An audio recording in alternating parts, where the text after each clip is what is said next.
한국의 다미 선교회라고 들어보셨죠? 그죠? 1992년 10월 28일에 휴거가 있고 세상 종말이 시작된다는 겁니다. 그걸 외쳤던 사람이 이장림 목사라는 사람입니다.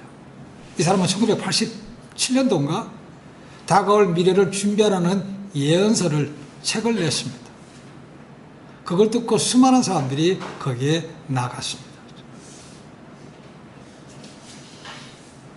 92년에 10월 28일에 휴거가 있고, 그렇죠? 그때부터 7년 환란이 시작되는 겁니다. 그리고 97년이면, 7년 뒤에 99년이면 모든 것이 이 땅에 끝난다는 겁니다. 굉장히 좋은 소리죠, 그죠? 이 시한부 종말론. 대부분의 이 말을 듣고 따라갔던 사람들이 가정주부, 학생, 직장인들 많았습니다.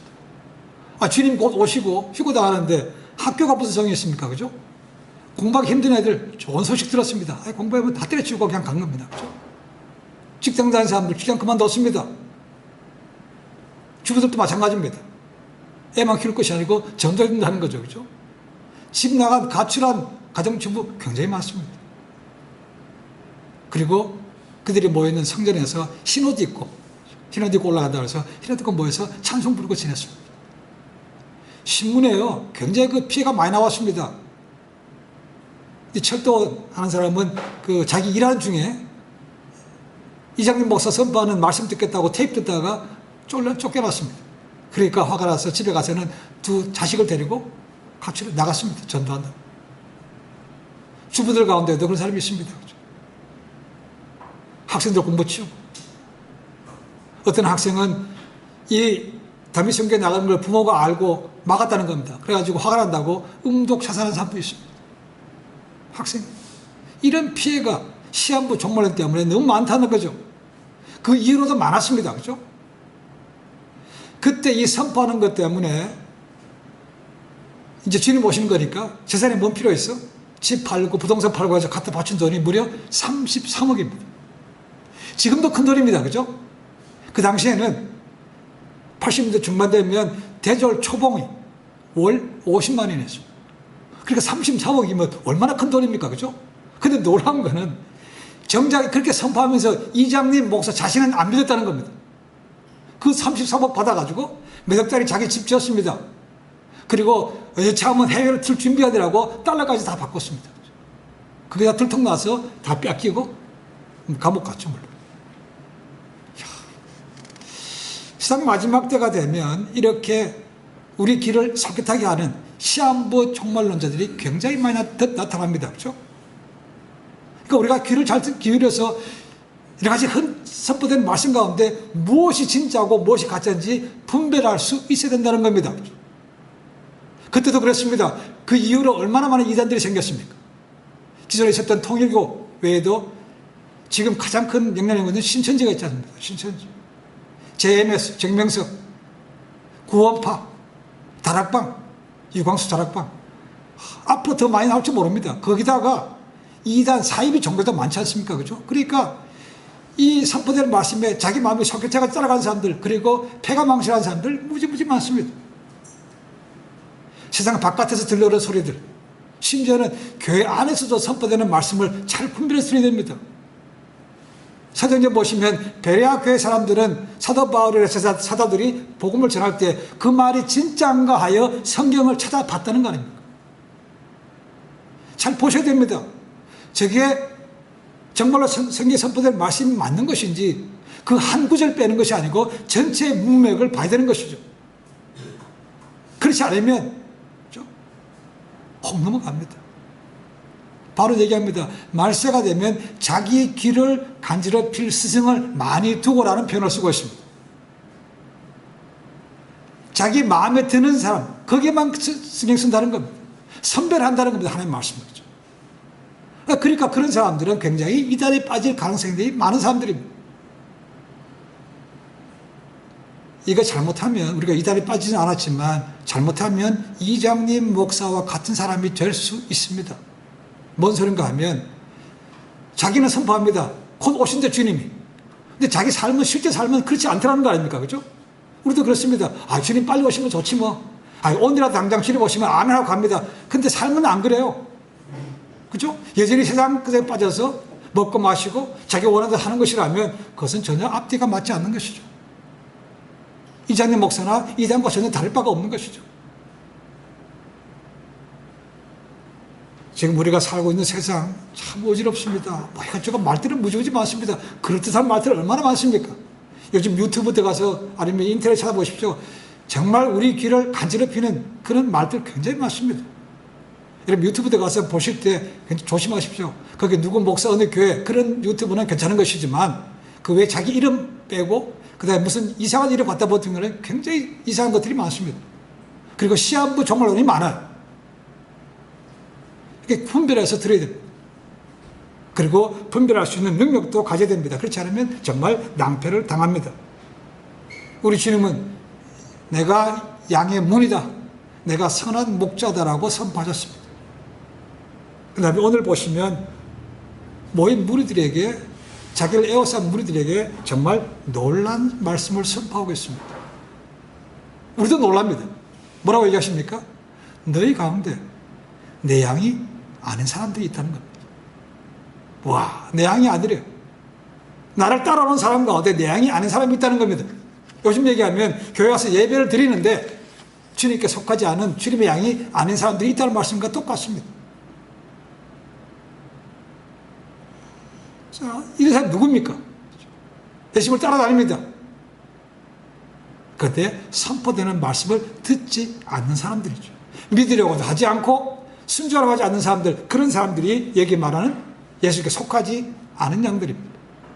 그러면 예수님께 속하지 않으면 누구에게 속합니까? 독립하는 사람입니까? 아니죠. 신앙에는 그레이 에리어가 없습니다. 그렇죠? 예수님께 속하지 않으면 어디 속하는 겁니까? 마귀에 속하는 것이죠. 두 개밖에 없습니다. 그렇죠? 흑백은 분명합니다. 중간에 있는 건 없다는 것이죠.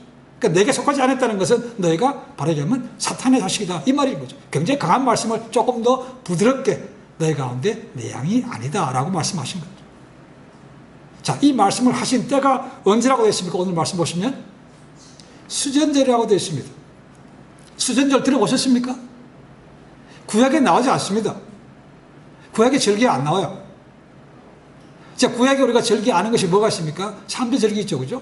6월절, 오순절, 장막절이 있습니다. 그 외에도 7월에 있는 나팔절이 있습니다. 그리고 가장 큰, 가장 중요한 7월 15일 회개한 날이 있습니다. 그죠?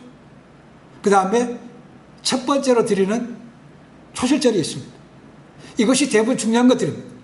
그런데 이거는 나오지 않습니다. 하나 더 있지만 룻기에 나오는 것이 하나 있죠. 부림절이 있습니다. 부림절. 그렇죠? 이것을 일반적으로 7대 절기라고 말합니다. 근데 거기에 나오지 않아요. 그럼 이 수전절은 어디에서 나왔습니까? 라는 거죠. 흔히 말하는 중간사에 나오는 절기입니다. 이 중간사라는 것은 구약의 제일 마지막인 말라기 선지자 이후로 예수님께서 오셨던 그 400년 동안의 공백기간을 중간사라고 얘기합니다. 그 중간사에 나타난 절기가 이 수전절입니다. 자, 그 중간사가 굉장히 중요한 이유가 있습니다. 우리는 나와 있지 않지만 성경에는 없지만 세계 역사에 이 중간사에 대해서 잘 기록하고 있습니다. 자, 우리가 잘 아는 대로 말라기 시대 마지막 성전은 남유다 백성이 페르시아한테 넘어갑니다. 그죠? 페르시아. 그것이 거의 마지막입니다. 그래서 느헤미야라는 사람이 나옵니다. 근데 그것이 끝이 아니죠. 유대인은 다시 페르시아에 망했다가 또다시 누구한테 망합니까? 헬라, 그리스에게 망하는 것이죠. 근데 그렇게 오래 갈 것 같았던 그리스도 영웅 알렉산더가 33살에 죽습니다. 인도까지 갔다가 열병에 걸려서 죽습니다. 그 이후로 나라가 쪼개집니다. 네 장군이 그 나라를 분할해서 가지게 됩니다. 그 4개가 됐다가 결국은 2개로 됩니다. 이 2개가 굉장히 중요한 역할을 합니다. 하나는 시리아의 근거를 두는 셀루커스 왕조라는 것이 있고, 하나는 이집트, 애굽의 근거를 둔 프톨레미 왕조가 있습니다. 이 두 싸움이 거의 세계의 역사입니다. 그 당시에. 자, 이 두 사이에서 가장 또 기억해야 하는 사람이 있습니다. 그래서 누구냐면 셀루코스 왕조의 에피파네스 4세라는 사람이 있습니다. 안티오코스 에피파네스 4세. 에피파네스. 내가 신이라는 거죠. 에피파니. 신의 헌신이라는 것이 그 단어입니다. 그죠? 자기가 신이라는 거죠. 이 사람이 흔히 말하는 네로 전에 적그리스도라고 첫 번째로 꼽는 사람이 이 사람입니다. 이 사람은 굉장히 욕망이, 야망이 많았던 사람입니다. 그 큰 그리스 헬라 땅을 양분하는 것을 마음에 들지 못했습니다. 그래서 늘 애굽에 있는 프톨레미 왕조를 가서 전쟁하는 거죠. 그래서 군사를 이끌고 내려갔습니다. 붙었습니다. 근데 깨져버렸습니다. 졌어요. 그래가지고 화가 나서 씩씩씩 하고 올라옵니다. 자기 고향 시리아로 돌아가는 거죠.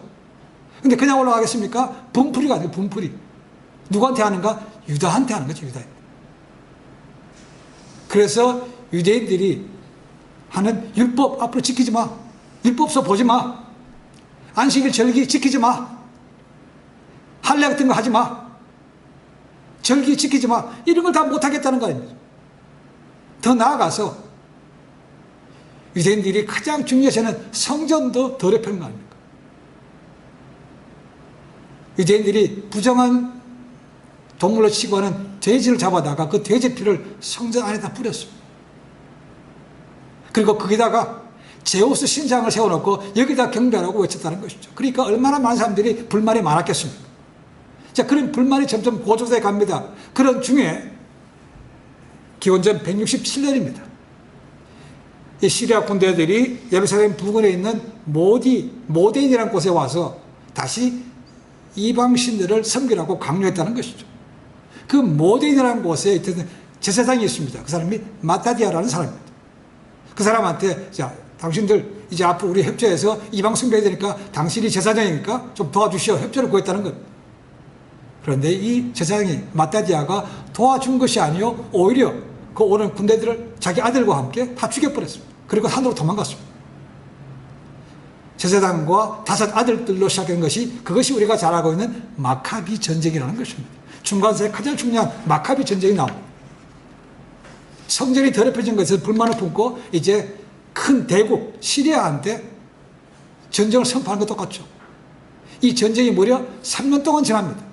치고 빠지고 치고 빠지는 게릴라 작전을 통해서 결국은 시리아가 이 사람들한테 손을 듭니다. 그리고 와서 이제는 너희가 이 성전 만들어 해도 좋다 선포하게 되는 거죠. 그래서 마떼아가 죽었지만 셋째 아들, 5 아들 가운데 셋째 아들이 원래는 유다입니다. 근데 유다의 별명이 뭔가? 망치라는 마카비입니다. 그래서 아버지 뒤를 이어서 아들이 계속해서 주족이 됐기 때문에 이것을 갖다가 마카비 전쟁이라고 부르는 것입니다. 그 성전에 들어와서 그 더럽혔던 것을 다 깨끗하게 우상도 갖다 버려버리고 돼지피 대신에 다 깨끗하게 청소해버리고 다시 원래 먹었던 하나님을 제대로 섬긴 것이죠. 그래서 성전을, 더럽힌 성전을 다시 깨끗하게 했다라는 의미로 들은 것이 수전절입니다. 수전절은 뭡니까? 깨끗할 수전, 깨끗하게 하는 것이고, 저는 성전을 얘기하는 것이죠. 성전을 깨끗하게 했다는 것이죠. 그래서 영어로 보시면 The Feast of Dedication, 그러니까 얘기하면 봉헌, 헌신 예배라는 것이죠. 수전절이 그런 것입니다. 이때가 대부분 언젠가 하면요, 12월 25일 크리스마스 전후입니다. 이스라엘 사람들 지금도 이 절기를 지키고 있습니다. 수전절, 다른 말로, 그 사람 말로는 하누카입니다. 하누카. 촛불을 8일 동안 즐깁니다. 8일 동안. 그래서 매일 하루 1개씩 촛불을 붙여 나가는 것이죠. 그래서 이것을 갖다가 빛의 절기라고도 부릅니다. 하누카가 그 뜻입니다. 그러니까 수전절이 그런 의미를 갖고 있는 것이죠. 굉장히 중요한 절기입니다. 그렇죠? 이 절기에 예수님께서 어디에 계셨다고 되어 있습니까? 솔로몬 행각에 있었다고 되어 있습니다. 솔로몬 행각. 자, 수전절은 12월 25일 전후라고 했습니다. 겨울입니다. 그리고 이스라엘은 겨울이 비가 오는 우기입니다. 근데 겨울이란 거죠. 에이, 사막 같은 그런 동시에 겨울 해봐야 얼마나 춥겠습니까? 물론 그렇게 생각할 수 있습니다. 그죠? 그런데 이때가 되면, 추우면 기온이 0도까지 내려간다는 거죠. 0도가 뭐 춥습니까? 그렇죠. 체감 온도는 굉장히 클 수 있습니다. 그죠? 더 나아가서 이 겨울 되면 바람이 불어옵니다. 그러니까 바람이 불어오면 체감 온도가 영하 10도까지 간다는 거죠. 이 수전절, 이 추운 겨울날에 예수님께서 솔로몬 행각에 가셨다고 되어 있습니다. 행각이 뭡니까? 행각은 지붕은 있고 기둥은 있습니다. 그런데 뻥 뚫린 것을 얘기하고 있습니다. 그러니까 복도죠, 복도. 그 사람들이 자주 들어올 수 있는 것이죠. 그러니까 그곳에 있으면 바람이 술술 들어오는 거죠. 그죠? 추워요. 더 추워요. 그 추운 날 예수님께서 솔로몬 행각에게 하셨다는 거죠. 왜 가셨겠습니까? 한 영혼에게라도 진리의 말씀을 알려주시기 위해서 가셨다는 거죠. 어차피 제자들은 불만입니다. 주님 이렇게 춥고 복잡한 때에 뭐 이렇게 나와서 또 그렇게 합니까? 좀 날씨 좀 괜찮고 좀 그럴 때 하시지. 불만이 많았을 겁니다. 그죠? 근데 이때는 이해하지 못합니다. 그런데요, 사도행전에 가시면 제자들이 주님처럼 똑같은 것을 하는 걸 볼 수 있습니다. 사도행전 3장, 5장에 나옵니다. 집에 가서 읽어보십시오. 베드로와 요한 성전문 앞에 있는 그 나무에 섰던 안진병이 이렇게 세워지고 너희가 죽였던 예수 그리스도께서 하셨다. 그 능력이 임했다라고 선포하는 걸 볼 수 있습니다. 그렇죠? 제자들이 아는 것처럼 하지만 나중에 정말 깨닫고 180살 바뀌어서 주님 가신 그 길을 따라가는 걸 봅니다. 그렇죠? 그곳에서 주님께서 영혼을 선포하시는데 오늘 말씀 보시면 무슨 일이 생겼습니까? 유대인들이 예수님을 애워쌌다고 되어 있습니다. 유대인들은 누굽니까? 예수님을 좋게 생각하지 않는 사람들이죠. 그리고 율법주의자들이 많습니다. 율법주의자들. 그리고 애워쌌다고 되어 있습니다.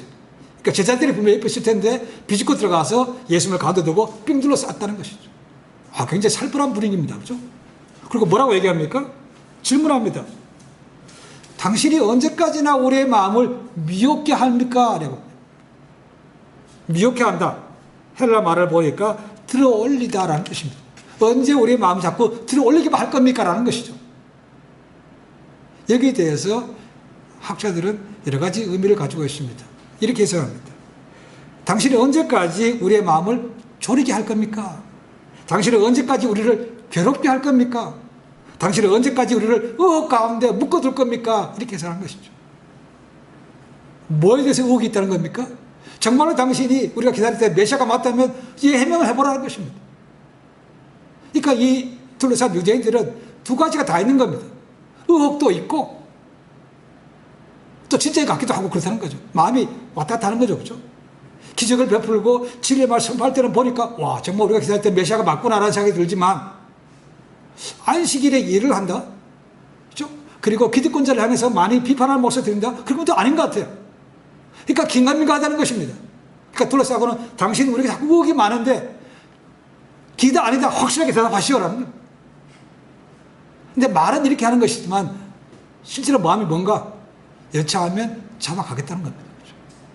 고소할 거라는 것이죠. 그러니까 둘러싸고 위협적으로 살기 등등하게 증거하고 있는 거죠. 예수님께서 그거 모르시겠습니까? 아시죠? 그리고 아직도 예수님은 자신의 때가 아니기 때문에 강하게 말씀하지 않고 내가 메시아가 맞다라고 말씀하지 않습니다. 그렇죠? 톨레서 말씀하십니다. 뭐라고 하면 26절에 내가 이미 수도 없이 말씀했고 보여줬지만 너희가 내 양이 아니기 때문에 믿지 않는다고 말합니다. 자, 여기 보시면 26절에 믿지 않는다는 동사가 과거가 아니고 현재입니다. 전에도 안 믿었고 지금도 안 믿기 때문에 너네 앞으로도 얘기해봐야 보여줘봐야 또 안 믿을 너희다. 이렇게 말씀하신 거죠. 그러면서 뭐랍니까? 너희가 내 양이 아니다라는 것이죠. 아니니까 못 믿는 거 아니냐는 거죠. 나는 이미 수없이 똑같은 말을 해왔고 보여줬다는 겁니다. 그렇죠? 근데 너희가 안 믿는다는 거죠. 내 양이 아니기 때문에 그런 것이죠. 그러니까 예수님께서 혼란스럽게 만드는 것이 아니고 그들의 마음이 혼란한 거죠. 그렇죠? 자, 선한 목자이신 예수님의 음성을 듣고 따라가지 않는 사람은 예수님의 양이 아닙니다. 그들은 누군가 다른 목자의 양이거나 마귀의 양이거나 아니면 양의 옷을 입은 일입니다. 마태복음 산상수훈 마태복음 5장, 6장, 7장 15절에 가면 이런 말씀이 있습니다. 거짓 선지자들을 삼가라. 양의 옷을 입고 너에게 나오나 속에는 노략질하는 일인이라 되십니다. 제가 주보에 표지에 보시면 양의 탈을 쓴 일의 사진이 들어있습니다. 그렇죠? 오늘 주보에 보시면 그렇게 되어 있습니다.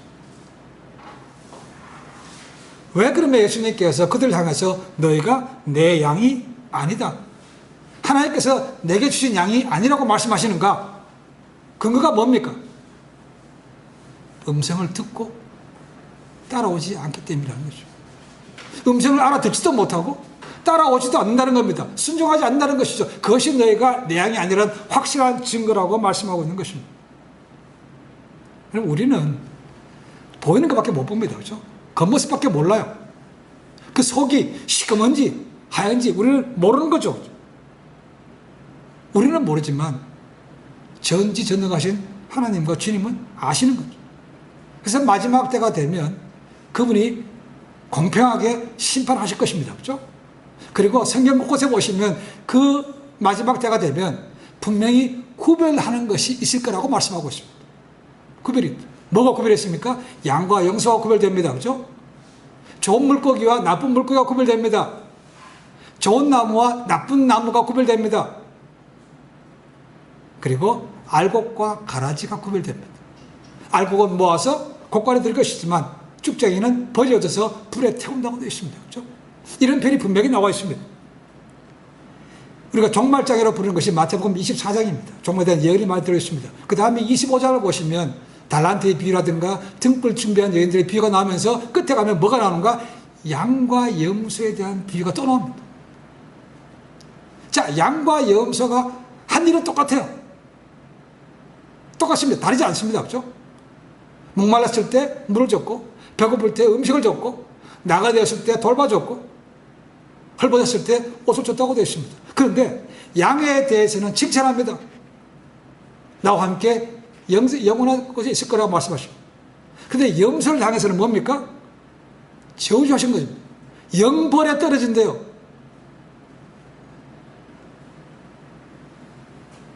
나가라는 것입니다. 모른대요. 다르게 한 것이 아니면서 가서 읽어보십시오. 분명히 똑같이 했다는 것이죠. 근데 양은 왜 칭찬하시고 염소는 모른다고 하시는가? 불법을 행하는 자들아 내게서 떠나라고 말씀하시는가? 차이가 어디 있는가? 45절에 이렇게 나옵니다. 마태복음 25장 45절에 이런 말씀이 있습니다. 내가 진실로 너에게 이르노니 이 지극히 작은 자 하나에게 하지 아니한 것이 곧 내게 하지 아니한 것이라고 말합니다. 소자, 작은 자입니다.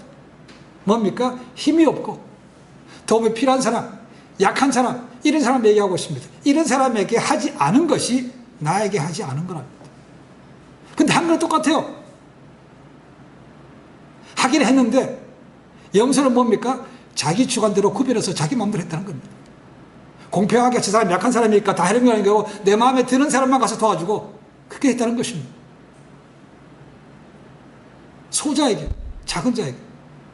그리고 40절의 말씀 보시면 내 형제 중에라는 것입니다. 그래서 믿는 사람을 얘기하고 있습니다. 그렇죠? 동족 중에 얘기하고 있습니다. 그렇죠? 최소한 가까운 사람도 그렇게 하지 않았다는 겁니다. 더 나아가서는 아마도 그들 마음속에 동기부여가 잘못됐을 것입니다. 남에게 보이기 위해서 정정으로 하나님의 말씀 순종해서 하는 것이 아니고 나 이렇게 착한 일 하고 있어? 나 이런 사람이야? 보이기 위해서 했기 때문에 그런 것들은 전혀 주님 앞에 기억되지 않는다는 것이죠.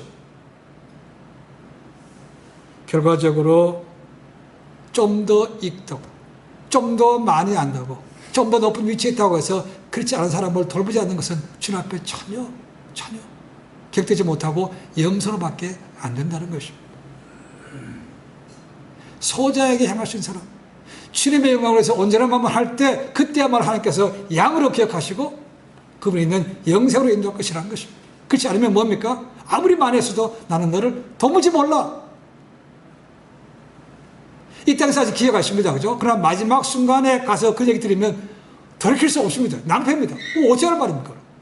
주님 저를 모르시나요? 저는 이것도 했고 저것도 했는데요. 근데 모른다는 겁니다. 와. 예수님의 이 말씀을 듣고 보았던 사람들이 누굽니까? 반대하는 사람 누굽니까? 않는 사람 누굽니까? 유대인들이죠. 그리고 그 가운데 바리새인들, 성경에 대해서 누구보다도 많이 안다는 바리새인들, 세계관들, 이런 사람들입니다. 근데 정작 뭡니까? 실상은 하나님께서 보내신 이 예수님을 구별도 못해, 알아보지도 못해요. 그리고 따르지도 않아. 그러면서 마음속에 의혹은 증폭하죠. 정말 맞습니까? 맨날 맞습니까? 물어보는 거죠. 뭔가 좀 보여주십시오, 보여주십시오. 이렇게 한다는 겁니다. 이미 볼 거 다 봤어요. 그죠? 또 해봐야 그들은 절대로 믿지 않습니다. 그들은 믿는 척 한다는 거죠. 그들 향해서 뭡니까?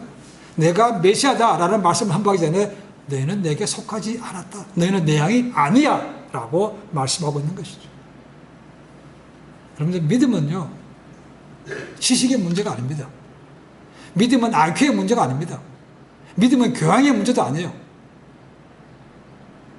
믿음은 자신이 죄인이고 예수님께서 구세주님을 믿는 것이 그게 믿음이라는 거죠.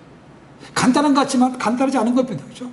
지금도 수없이 많은 선포가 된 말씀이 있습니다. 근데 예전에 안 믿습니다. 콧방귀도 안 낍니다. 그렇죠? 오히려 조롱합니다. 오늘의 현실입니다. 더 주님 오실 가까울수록 더 그렇게 될 것입니다. 그렇죠? 여러분 기억하셔야 됩니다. 그 당연한 거라고 생각하셔야 된다는 거죠. 그러니까 두려워하지 말라는 거죠. 내가 뿌렸으니까 저 사람 믿어야 돼. 왜 안 믿어? 그걸 자기 고민에 빠지는 것입니다. 그렇죠? 그럼 뿌리면 됩니다. 거두시는 분은 그분이 할 것이라는 거죠. 구원은 은혜입니다. 구원은 선물입니다. 그렇죠? 선물이 뭡니까? 아무도 받을 자격이 없는 사람에게 공짜로 주어진 게 선물 아닙니까? 그죠? 그 돈을 받는 것이라면 그것은 선물이 아닌 거죠. 그죠? 그러니까 바울은 이걸 알았기 때문에 에베소에서 이렇게 얘기합니다. 에베소 2장 8절 9절에 이렇게 됐습니다. 너희가 그 은혜를 인하여 믿음으로 말미암아 구원을 얻었나니 이것이 너에게서 난 것이 아니요 하나님의 선물이라. 행위에서 난 것이 아니니 너희가 누구에게든지 자랑치 못할 것이라고 되어 있다. 선물이라고 되어 있습니다. 그리고 그렇게 공짜로 구원받은 사람은 당연히 목자 되신 음성을 듣고 가까이 지내면서 그분의 말씀을 따라 가야 되는 거죠. 그렇죠?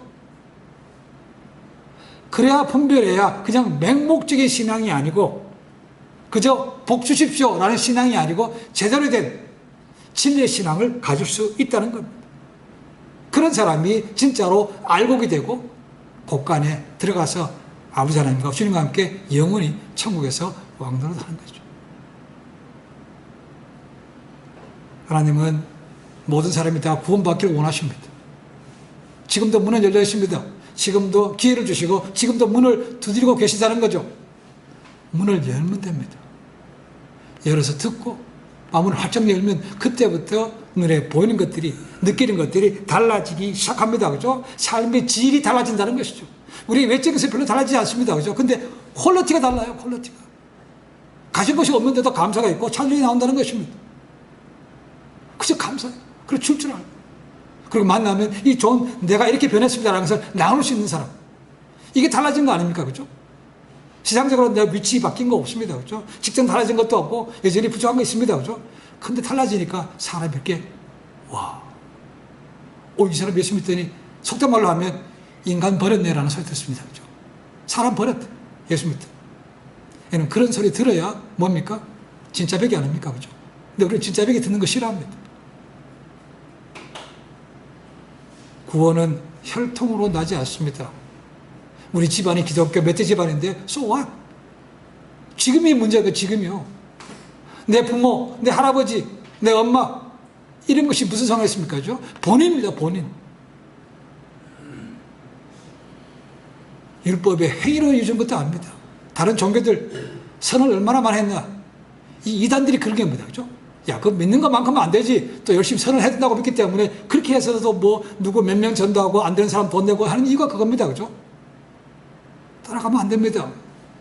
바로 아셔야 된다는 거죠. 구원은 믿음입니다. 믿음은 들으면서 난다고 되어 있다는 거죠.